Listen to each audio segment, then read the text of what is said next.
આપણું આરોગ્ય સ્વસ્થ રહે, આપણા પરિવારનું આરોગ્ય સ્વસ્થ રહે. પછી અત્યારે દમ, ડાયાબિટીસ અને કેન્સર જેવા રોગો, નપુંસકતા ભરપૂર. તો એનું મેઇન કારણ શું? બસ કેમિકલ, ચટપટી ખાવી, પંજાબી, જ્યાં ત્યાં ખાવું. ને તમે સાહેબ, મારું માનવું એવું છે કે જેટલી સારી હોટલમાં ખાવા જાઓ, જમવા જાઓ ને, તો ત્યાં એટલું જ જમવાનું, જેટલી બહારથી સારી દેખાય એટલું જમવાનું નબળું હોય છે.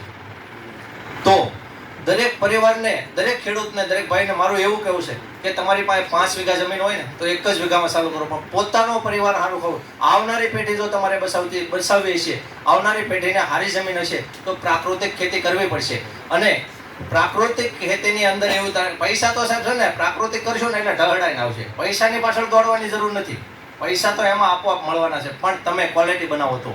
બાકી તો અત્યારે માર્કેટમાં ઘણા છે, એટલે ભાઈ કોણે પાડ્યું? હા, પાળે છે. તમને અને ભગવાનને ખબર છે કે તમે શું કરો છો, બીજા કોઈ નથી પાળતા. તો આની અંદર તમે આવનારી પેઢીને જો તમારે સુખી અને નિરોગી બનાવવી છે તો પ્રાકૃતિક અપનાવવી પડશે. અસ્તુ. જય ગૌ માતા.